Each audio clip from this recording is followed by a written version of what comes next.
to watch new visitors. She can stay awake for days. Yet, she's a vampire, after all too.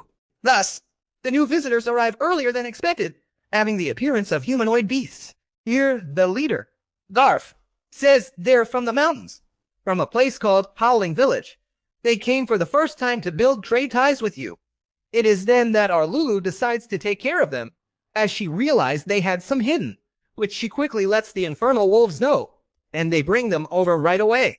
That, of course, frightens the beastmen. Our vampire warns it's dangerous and says they should stick together so none break off when they enter the village. So they're brought to the guest house, greeted by maids, and left impressed. But by the door, Tia and Lou shut it quickly, which makes our protagonist hesitate, and he asks them why they are doing that. So they explain that whenever visitors come to establish relations, they bring a gift as an offering. But in this case, they brought nothing, so their level of hospitality dropped a notch, giving them food that wasn't as special as they did with Dry and the others. So our friendly guy asks if they'll at least bring wine. But the ogre maid glares at him. No. The beastmen enjoyed the meal. After our hero begged the ogress for wine, they got it. So they tell him that they make a living by hunting or mining minerals to trade them with the human village on the other side of the mountains. But that due to certain problems, the trade between them has become somewhat unstable. This being the reason why they came here looking for someone new to trade with. They learned of this village from someone tied to the Demon King. Then Tia jumps in, showing our hero she can gather intel easily, quickly. The next day, the leader of the beastmen and our guy stop to negotiate, with the leader asking him to come to his village to trade, since the journey here was very difficult for him, offering him products made with the ore they mine. Yes, from plates and spoons to crystals, which makes our Hiraku want it all when he sees it. So the beastmen offer all this for food. Both sides quickly agree on terms, and right before leaving, Gar apologizes about the gift they were supposed to bring and tells them they don't have anything luxurious, because they are a poor village, and promises to bring something next time. Then the barber says gifts aren't about price, but intent. Yet, our hero is quite a philosopher today. Soon, it's time to trade with the Howling Village, and Tia must deliver the goods herself, which leaves our Hiraku really sad today. He wanted to go too, but Lou stops him, saying it looks bad to send out the top guy first. They left fast with Train's help, using him as transport, paying a barrel of booze. That dragon got addicted. We are told this drunk dragon often comes to drink, always bringing jewels and luxuries. So nobody complains. Yes, he's the true multimillionaire. Anyway, they resume flight and reach Howling Village. Beastmen panic at the dragon, then relax when they spot Aunt Tia overhead, waiting there, ready to trade. And although at first they were not confident, since they didn't know about the apples, Tia remembers what Hiraku taught her, now giving out free samples before selling them. So the guys fall for it fast. On the way back, she says it worked great, but Drain looks upset, since Aunt sold the prized wine meant for him. So our hero, to lift him, says he can drink even more at tonight's dinner, which perks Drain up fast. He calls him the best mayor. Meanwhile, Aunt tells our guy the Howler Village chief asked if some of his people could live here, and he agrees. They need extra hands badly right now for work. His smile fades when he learns 20 young women are coming. He asks them to send at least 2 or 3 young men. He knows he's the only male, and if this keeps up, the village has no future. A few days later they arrive. One says Chisena, others share their names. Our hero says the beds are ready and to take it slow for now, because once they're used to life here, they can request whatever kind of home they want, which makes them very happy. But he is more worried about a matter of utmost importance, and so he asks them about the young men, realizing they sent him 3 growing 10-year-old boys, which makes our Hiraku think that he will only be able to count on them in 5 years, so that there can be procreation and a future for the village. Meanwhile, poor Hiraku right now has to raise them all until they're grown. Yep, guys, God gives bread to those not hungry. Another scene shows the Beast kids having fun. Remember, they're the village's future. One nearly falls, but Senna's magic saves him safely again, which is seen by our Hiraku, who asks Tia if he is the only one who can't use magic. Learns angels, elves, ogres, lizards, beasts, even a fire-breathing slime, use magic, and it crushes him.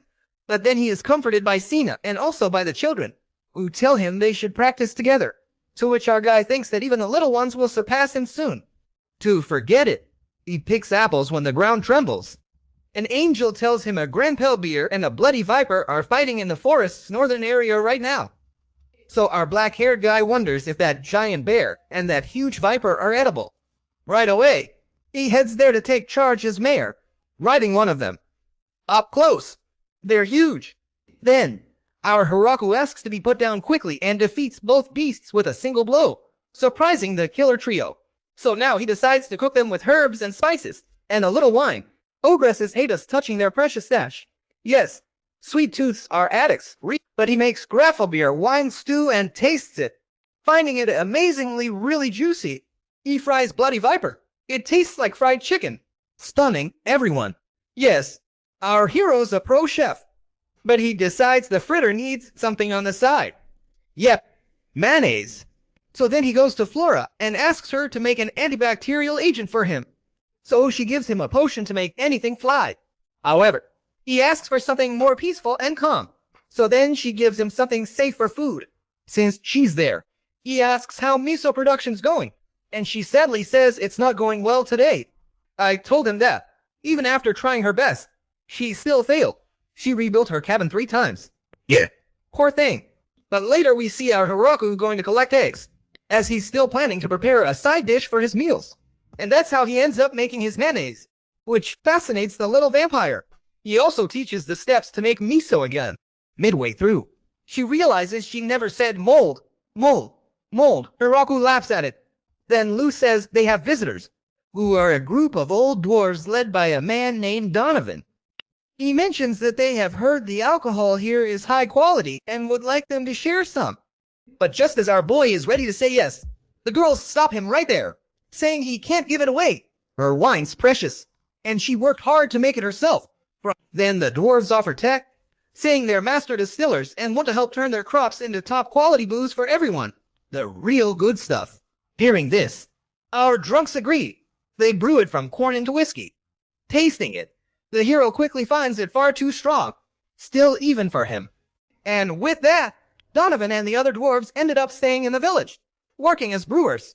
It's clear this village loves its booze, and so the mayor decides to celebrate with a welcome party for the beastmen and dwarves, with everyone toasting together like the village of alcoholics they are. As Donovan says mayo pairs with booze. Yeah, a new addict right here. Then Drain shows up, clearly the drunkest of all, and as he's about to transform, the blonde ties him up with rope, dragging him off before trouble starts. Meanwhile, Donovan thanks our dark-haired host for welcoming them all. Then Hiraku remembers he at last brought grown men to the village here, and without a second thought, he asks if there's any woman he's interested in or who has caught his eye. The dwarf says most are cute, but he prefers a bearded woman. And turns out this guy has odd tastes, to say least, which makes our guy realize the great cultural barrier there is. But the next day, Hiraku notices a dragon approaching casually. Not recognizing it, he lifts his spear to strike. Drain appears, shoves, and stops the dragon. However, another appears, and our guy attacks too. But this white dragon barely escapes. As he readies to throw again, the blonde stops him, who informs him that she is not an enemy, telling him that they were Drain's daughter and wife, who had followed him because he was sneaking out at night with treasures. That, of course, made them suspicious. Drain claimed it was all for diplomatic ties with the town. A total lie, though. This drunk just came to drink non-stop. But now Hiraku apologizes for attacking them earlier. But the drunk cuts him off right there, saying it was all their fault. The daughter is Lastiman. The wife is Graffelin. They also apologize for nearly burning the village, thinking Drain was cheating with another woman. Yeah, toxic. Anyway, our boy says goodbye to them all now.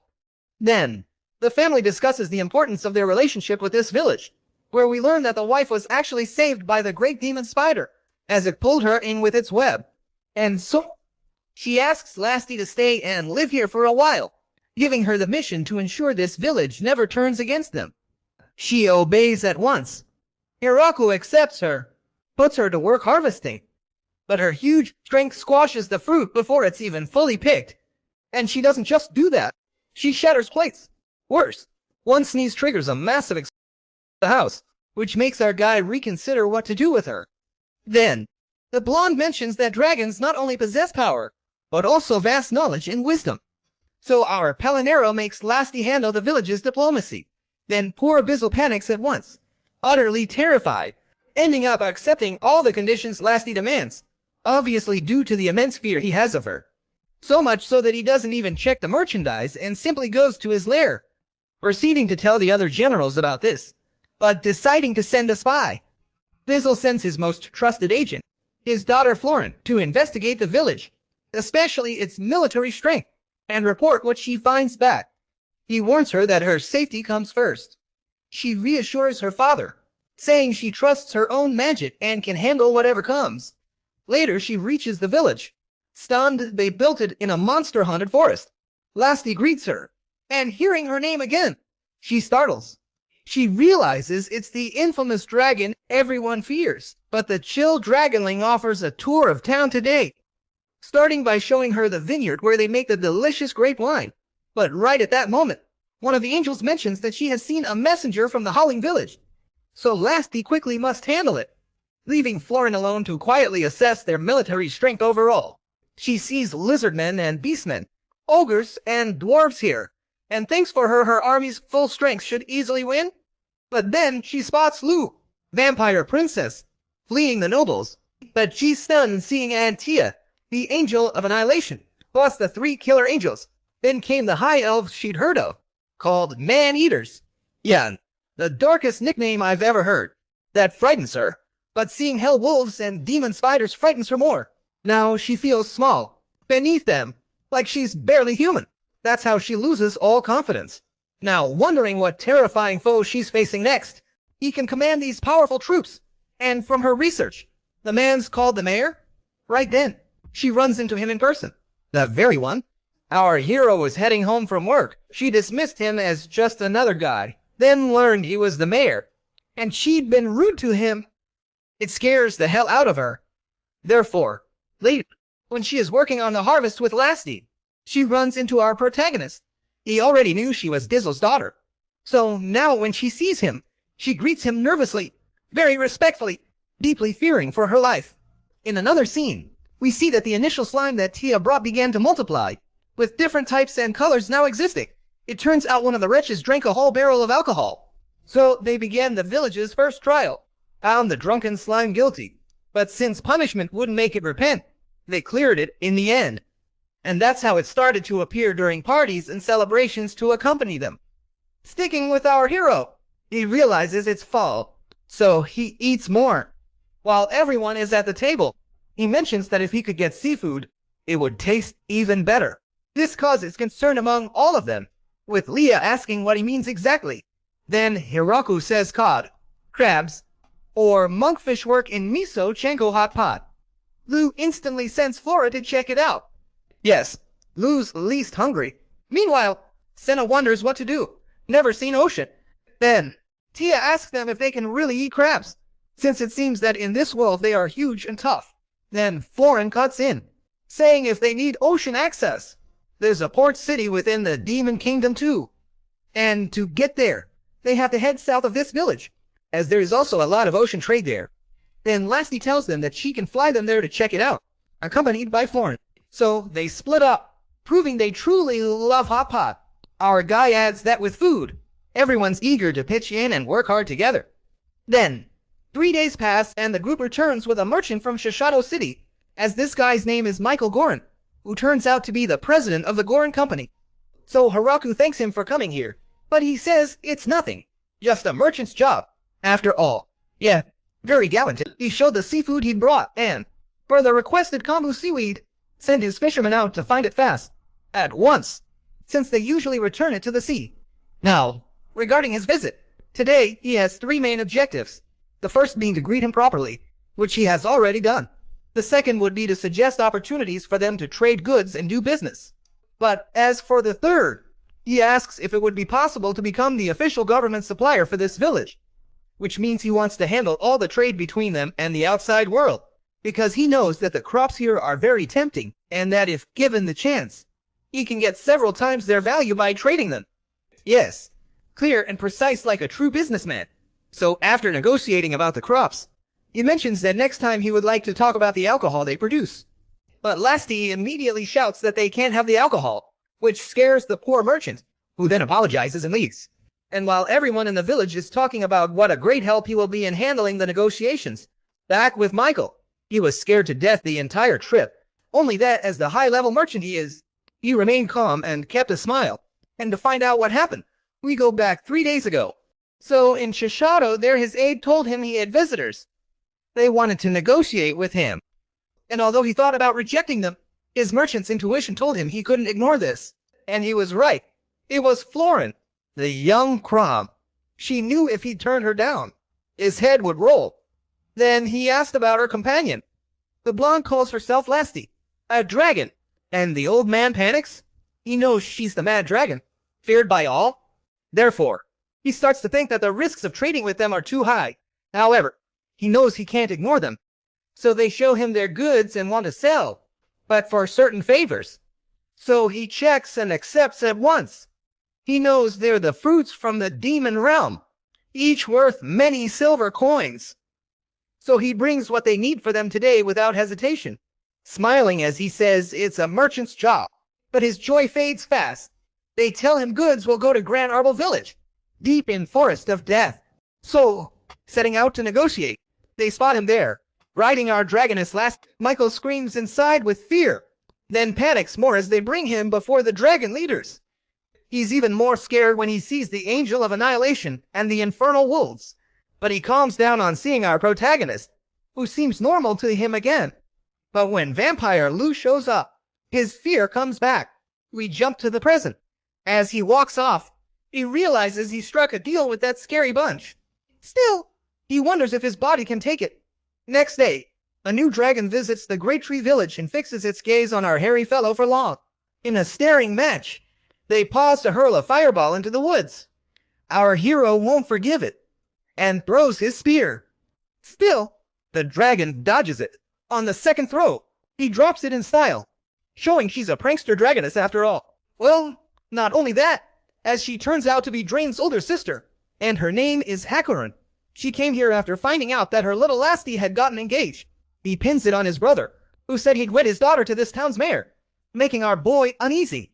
Drain, then, right away, blames everything on booze too. Yes, classic. Harukin says everyone calls him strong, so he wanted to play. She vents that she can't stand it at her little niece marrying first, despite their 900-year age gap.